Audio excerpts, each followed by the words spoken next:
Hello hello, आवाज़ आ रही होगी आपको। इलेक्ट्रोकेमिस्ट्री का जो चैप्टर वाइज टेस्ट चल रहा है, जिसमें हम लोग तीसरे नंबर पे पहुंच गए हैं भाई। ये तीसरे नंबर का टेस्ट है जो डिस्कस करने वाले हैं। पहला और दूसरा मैंने कर दिया डिस्कस ऑलरेडी। 5 टेस्ट पड़े हुए हैं, पांचों का पांचों हम लोग अब निपटा देंगे इसको। फिर कोई अगला, फिर अगला, फिर अगला। ठीक है, जल्दी से जल्दी इसको डिस्कस करते हैं। चलिए भाई, हम लोग स्टार्ट कर लें इस चीज़ को। देखो देखो भाई, देखो पहला सवाल क्या है स्क्रीन पे। पहला सवाल आपकी स्क्रीन पे है। पहला सवाल स्क्रीन पे, बताओ भाई, आंसर बताओ, आंसर बताओ। पहला सवाल स्क्रीन पे, निम्नलिखित में से डेल्टा जी का मान किसके बराबर है। डेल्टा जी का मान, ये बहुत आसान सवाल है, कितनी बार आ चुका है आपको मालूम है कि जो आपका जो डेल्टा जी नॉट है वो क्या होगा, minus N E naught cell F. N E F होता है ना भाई, बोलो, अरे बोलो। तो इसका मतलब ये क्या है, ये किसके बराबर होगा।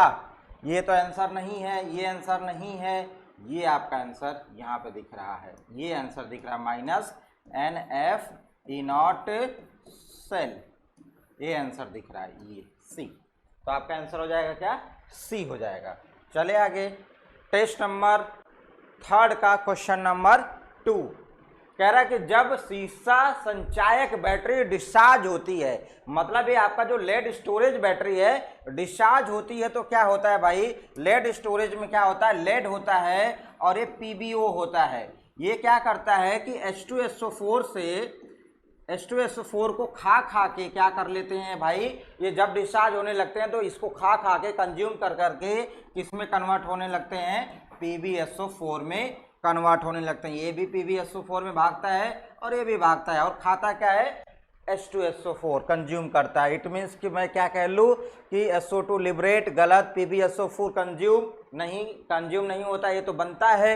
और आपका यहाँ पे क्या है, lead is form, H2SO4 is consume, मतलब ये आपका डी आंसर हो जाएगा, ये कंज्यूम हो रहा है भाई।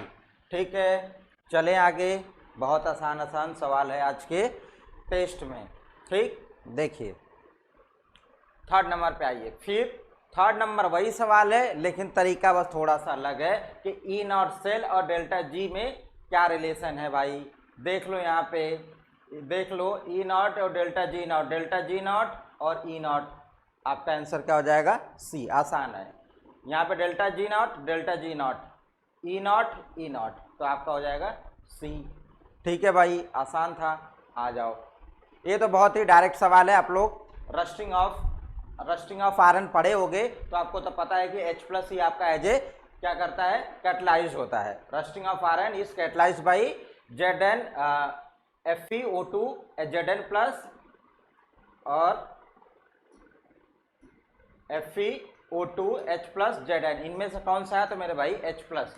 ये डायरेक्ट सवाल है, ये कई बार रिपीट हुआ सवाल है, तो आप लोग इसमें थ्योरेटिकल सवाल है भाई, देख लीजिएगा, रस्टिंग ऑफ आयरन जाके अच्छे से पढ़ लीजिएगा। और ये चीज़ आपका क्या है, यहाँ पे H plus as a catalyst काम कर रहा है। ठीक है, आसान सा सवाल है ये, थ्योरेटिकल ज़्यादा चीज़ें हैं, थ्योरेटिकल ज़्यादा चीज़ें हैं इसमें देखो, कह रहा है standard solution of KNO3 use to make the salt bridge.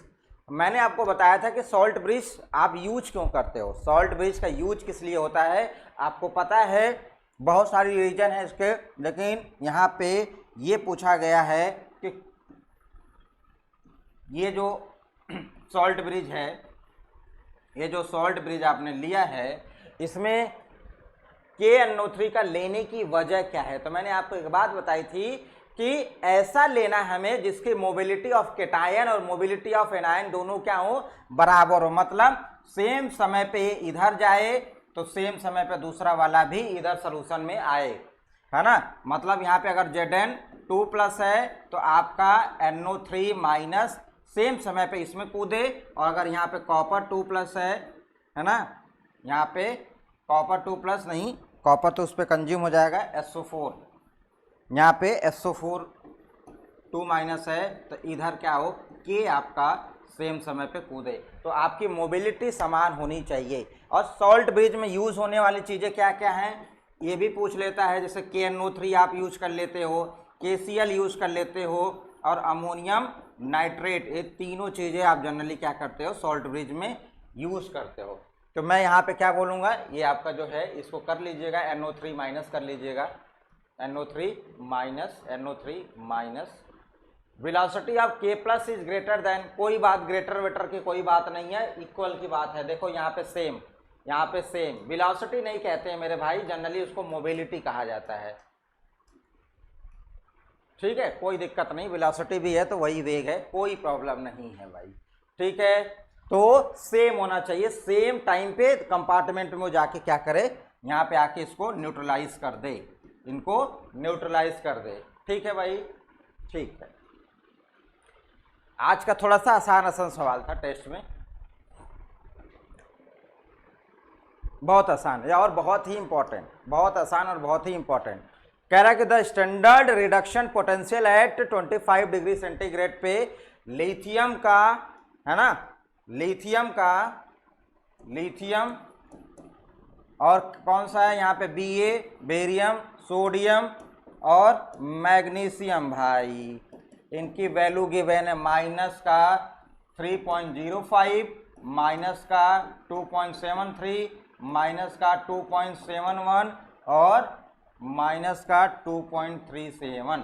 कह रहा है कि स्ट्रॉन्गेस्ट रिड्यूसिंग एजेंट, तो जिसकी आरपी की वैल्यू सबसे कम होगी वही स्ट्रॉन्गेस्ट रिड्यूसिंग एजेंट होता है, जिसकी आरपी की वैल्यू, तो इनमें तो सबसे स्ट्रॉन्गेस्ट रिड्यूसिंग एजेंट कौन सा हो गया, ये हो गया। ऑर्डर लगाना हुआ तो कौन सा ऑर्डर में लगेगा भाई, अगर मैं लिखूंगा ऑर्डर में तो सबसे स्ट्रॉन्गेस्ट रिड्यूसिंग एजेंट सबसे कम वैल्यू, फिर इनमें देखो, फिर उसके बाद में A, फिर उसके बाद में Na, फिर उसके बाद में Mg, ये आपका क्या हो गया, रिड्यूसिंग एजेंट का अगर ऑर्डर लगाने कब दे दिया तो ये ऑर्डर है भाई। इसमें पूछा है ये, तो लिथियम कौन से नंबर पे, पहला आपका लिथियम हो गया। ठीक है, आसान है, बिल्कुल आसान है, कोई प्रॉब्लम नहीं होनी चाहिए। ठीक है भाई, चलते हैं आगे चलते हैं। अब ये देखिए क्या कह रहा है कि among the following electrolyte which one can be use making the salt bridge.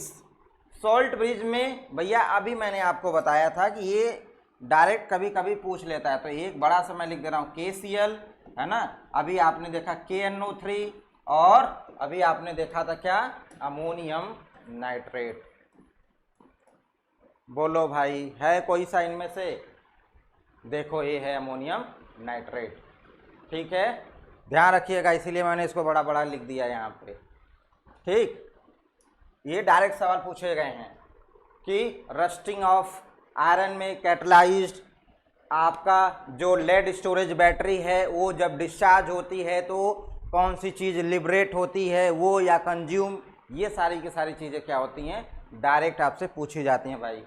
Galvanic cell is device, galvanic cell का जो डिवाइस है वो तो आपको मालूम ही है कि वहाँ पे क्या होता है, केमिकल रिएक्शंस होती हैं, रासायनिक अभिक्रिया होती हैं, और रासायनिक अभिक्रिया किस में कन्वर्ट हो जाती हैं, इलेक्ट्रिकल में। आपके यहाँ पे देखिए कि आप रासायनिक ऊर्जा को विद्युत ऊर्जा में बदलते हो। रासायनिक ऊर्जा आपका किस में जाता है, chemical energy converted into electrical energy. ये तो जग जाहिर है भाई, ये इलेक्ट्रोकेमिस्ट्री शुरू यहीं से होती है। तो आपका इसमें आंसर हो जाएगा क्या, पहला, आपका सवाल पहला हो जाएगा भाई। ठीक है भाई, देखिए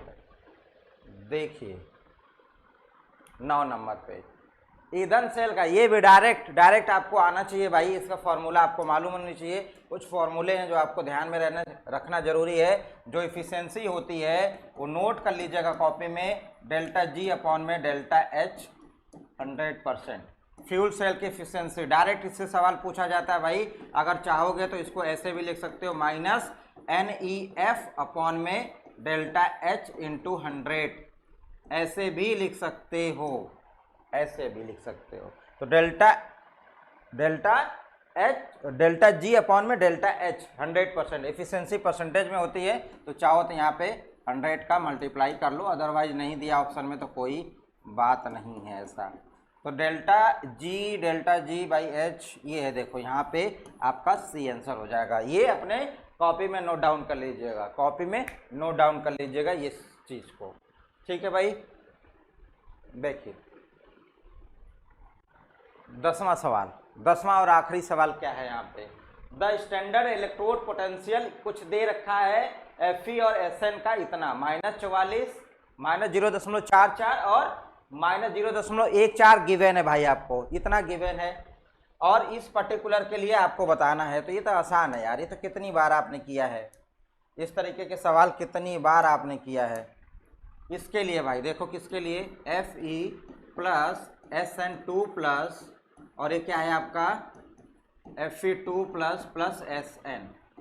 यहाँ पे देखो भाई, यहाँ पे देखो क्या हुआ है, ऑक्सीडेशन हुआ है ना, Fe से Fe2 प्लस ऑक्सीडेशन हुआ है। वैल्यू क्या गिवन है आपको, रिडक्शन दिया हुआ है ये वैल्यू, तो आपको क्या चाहिए, क्या चाहिए, ऑक्सीडेशन वाली वैल्यू चाहिए ना, तो उसको माइनस को प्लस कर दो, माइनस का प्लस कर दो 0.44 प्लस, यहाँ पे क्या है Sn2 प्लस Sn रिडक्शन है, और हमें रिडक्शन वाली वैल्यू भी गिवन है, कितनी है, माइनस का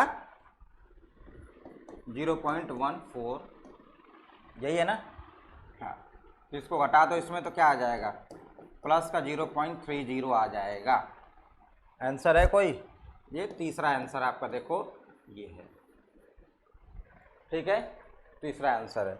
आप चाहो तो कैथोड माइनस एनोड कर लो, है ना, आपका ये मालूम है कि ये एनोड है, कैथोड है, तो कैथोड माइनस एनोड कर लोगे तब भी वैल्यू वही आएगी। अगर आप लोग चाहते हो तो देख लो, अगर आप वैसे चाहते हो तो वैसे देख लो, कोई दिक्कत नहीं, एक ही बात है, कैथोड माइनस एनोड, ठीक है भाई, कैथोड माइनस एनोड। तो कैथोड पे आपका क्या है, इस जगह पे Sn है, Sn है भाई कैथोड पे, तो Sn की वैल्यू क्या है, -0.14, माइनस एनोड है, तो एनोड पे आयरन है, तो आयरन की वैल्यू क्या है, -0.44, तो ये भी क्या हो जाएगा, वही तो हो जाएगा, -0.14 प्लस का 0.44, वैल्यू क्या आ जाएगी, प्लस की 0.30।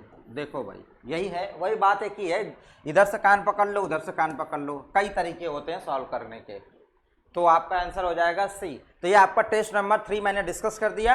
अब कल हम लोग सेम समय पे टेस्ट नंबर 4, फिर अगले दिन टेस्ट नंबर 5 कंप्लीट करके दूसरे चैप्टर में घुसेंगे, ठीक है भाई। अभी के लिए इतना ही, कोई डाउट कुछ होगा तो पूछ लीजिएगा। थैंक यू सो मच, कोई दिक्कत नहीं आनी चाहिए, ठीक है भाई, चलते हैं, धन्यवाद।